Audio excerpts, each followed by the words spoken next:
Trump's trial in the New York hush money case has begun, starting with opening arguments Monday. And honestly, I would like to feel sorry for Trump, but I don't. Now, as a Christian, I like to think of myself as a forgiving Christian. But in all honesty, Trump put this whole thing on himself. The humiliation, the personal hell he's going through right now, sitting in the courtroom, this is all on him. And to help me illustrate that point, I want to read to you an article from Salon.com by Amanda Mandacore. Trump's humiliation deepens. In court, he can't hide from his tabloid roots. While it falls far short of the punishment he deserves, there is no small amount of satisfaction from reports that Donald Trump had spent too much of his first week in his first criminal trial quietly taking it as mean tweets about him were read aloud in court. For hours at a time, potential jurors in his New York hush money trial were interviewed to determine if they could judge Trump with an open mind. In the process, both past social media posts and in-the-moment honest opinions were made in public. Trump is such a famous narcissist that he literally has a woman who follows him around with a wireless printer to keep him in a steady supply of online praise. Hearing what people outside the page shills have to say was all reports suggested very upsetting to the former president. He glowered and eventually tried to leave the courtroom so quickly that he had to be told to sit down by the judge. The jury is now impaneled and no longer will be asked to talk about past social media posts calling Trump dumb as F-word. But as Monday's trial opening suggested, this trial is set to put Donald Trump's fragile ego through a lengthy battering. It's hard to believe, considering his ridiculous hair, hideous makeup, and comically oversized suits, but by all accounts, Trump seems to have actually believed he cuts an impressive figure. He famously spent decades longing to be included in the ranks of Manhattan's social elite, imagining that he had a classiness they were simply failing to see. As Elizabeth Spires of the New York Times wrote last week, and I quote, "The rich and powerful sometimes invited him to their parties, but behind his back, they laughed at his coarse methods and his tacky aesthetics." Alas, getting elected president allowed Trump to finally swallow himself into the pomp that allows him to successfully delude himself into believing that he has an air of dignified stature.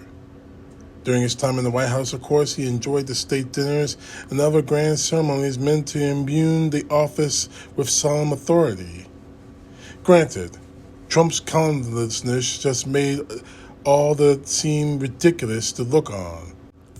But his attempted stern-faced expressions and chin-up pride showed that he really did seem to feel he was finally being taken for the great man he wished himself to be. Even after leaving the White House, Trump went to great lengths to keep himself in this elevated atmosphere. Unfortunately, he gets a lot of help keeping that illusion of majesty. The presence of Secret Service protection allows him to travel with pricey black car entourages at the taxpayer's expense. He also sees a steady stream of Republican politicians visit Mar-a-Lago, allowing Trump to play the part of a king greeting supplicants who kiss the ring. While the outcome of the trial remains weeks away, the process of being a criminal defendant has already stripped Trump of most of the trappings he uses to prop up his delusions of nobility. He has to sit still and do what he's told, which he whines about ad nauseum when he's outside the court. He keeps reportedly falling asleep and believable rumors suggest that the smell of him is too hard to bear. On Monday, that being Monday, April the 22nd, the humiliations continued to pile on Trump with opening arguments, and the first witness, former National Enquirer publisher David Packer. Even in this trance day of court, the picture painted of Trump was not the regal leader of his fantasies, but who he actually is. A sleazy poser who belongs in a world of trashy tabloids and schemy huskers. The whole thing is a harsh reminder to his face that Trump is more suited to wallow in the gutter than sitting on the throne. The prosecutor, Matthew Colingo, did not hold back from the salacious details describing the alleged crimes that led to Trump sitting at the defense table. The extramarital affairs, the hush money payments, the alleged wedlock child, the conspiracy with the National Enquirer to pay women off in a practice which the tawdry name catch and kill. He spoke of Trump as such a miscreant that he required a full-time fixer to take care of problems. He read aloud the various National Enquirer headlines and his craft to help Trump, a reminder that Trump's natural home is in the most purulent gossip rags. And of course, Colingo spoke of Trump's crude bragging on the infamous Access Hollywood tape about how he likes to sexually assault women. Regardless of the air quality around his desk, the defense attorney, Tom Blanchett, had a stinky job on Monday, trying to portray Trump as somehow above the shady people he surrounds himself with. Blanchett simultaneously called Trump President Trump, as if saying it makes it true. He tried to humanize his glowering orange lump of a client with, quoting him, "He's a husband, he's a father, and a person just like you and me," unquote. In contrast, Blanchett attempted to discredit Michael Cohen, the aforementioned fixer, who had already served time for his role in this conspiracy, by calling Cohen a criminal. It may work.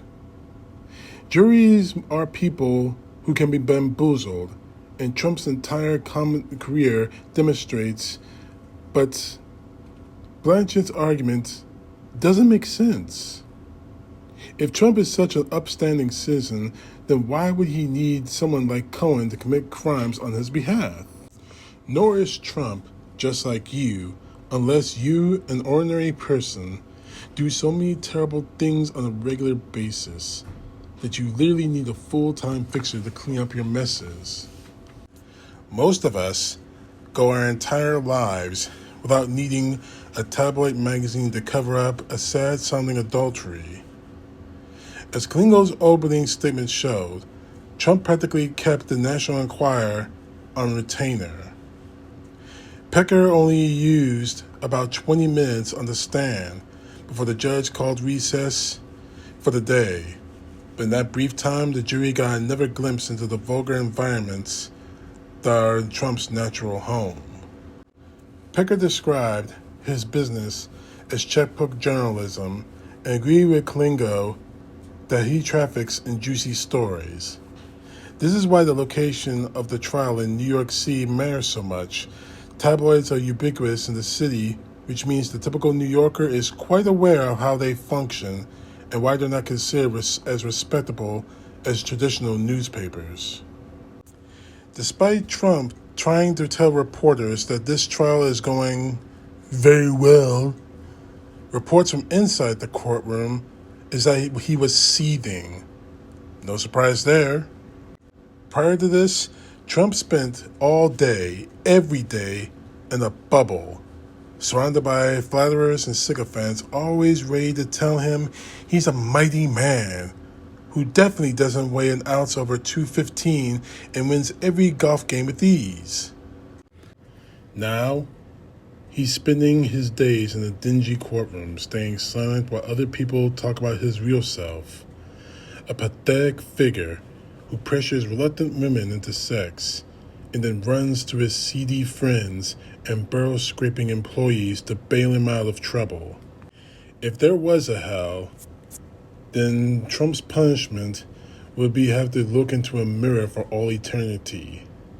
Having to hear people tell the truth about him for hours a day is as close as we're going to get to the mortal plane. Amanda, thanks for this article, but honestly, I wish I could feel sorrow for this guy. Saying that poor Trump, he shouldn't be going through this. This is as bad as it's going to get. But then I have to remind myself as to what this man is. A rapist, a bigot, a racist, a monster, who's only running for president of the United States now just to find some way of getting out of the trouble he put himself into.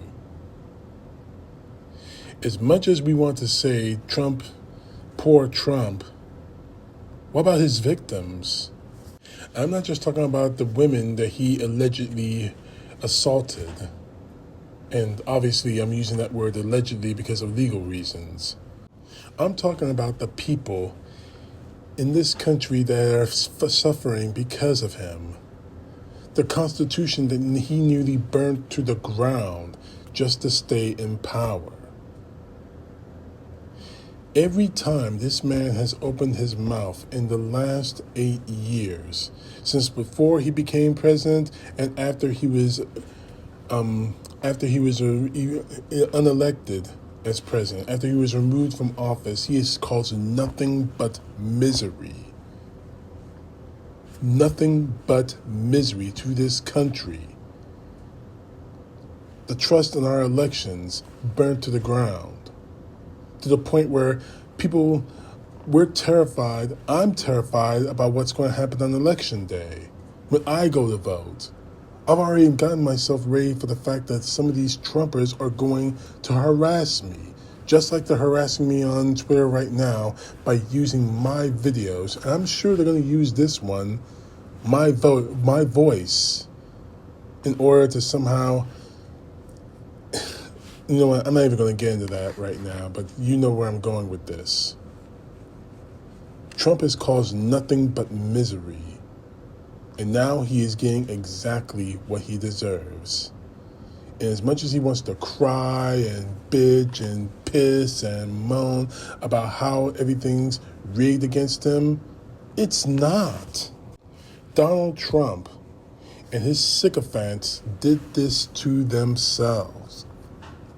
Every day they lied about Trump. Every day he lied about himself.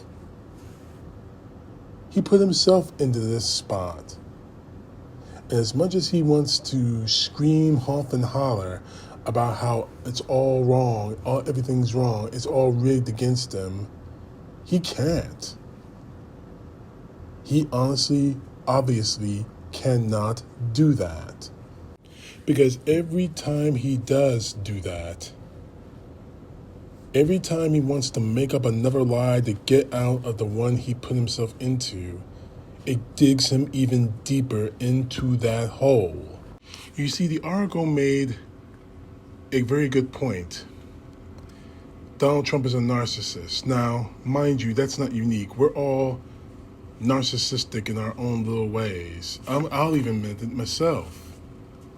When you have the narcissist on the level of Donald Trump, a person who has gotten away with everything you could possibly imagine short of murder that we know of, a person who has people around him, a bunch of glad, happy yes men only because they want money from him, they want prestige from him, they want him to say something good on Twitter or Truth Social, or because they fear him. When you have a person with that kind of personality and people around him like that, you can become anything you want. You can claim to be anything you want. But unfortunately, reality at some point sets in. And that point is here and now with this first trial. Now again, I'm not naive. I'm not stupid enough to think that he's going to actually get convicted. This is going to probably end in a hung jury. However, I think the damage, at least in my estimation, has been done to this man. And the damage is he's not the greatest. He's not the biggest. He's not the baddest. He's not the toughest. He isn't, in his little messed up narcissistic mind, who he thinks he is. He's not Superman. He's not Thor. He's not the Hulk. He's not a king. He's not a god, although a lot of his supporters worship him as a god. He is a man who committed crimes and is now facing the punishment for that crime. And again, I'm not naive to think that this guy is going to get convicted. But this man is being smacked in the face of what he is. And that, I don't think, and that in itself is probably going to do more damage than any legal system could. Because for Donald Trump, he has to be the biggest, the baddest, the best. He has to be Superman. He has to be the Hulk. He has to be Thor. He has to be a god. He has to be a king. Because if any of those perceptions inside of his mind break, for Donald Trump, that's worse than death. Let me say that again. In the perceptions of Donald Trump not being the biggest, the baddest, the best, and all that, if those perceptions break in his mind, somehow, some way, in his mind, that is worse than death. And unfortunately, that is the truth. CTP, know the truth. God bless. Peace to the left, justice to the right.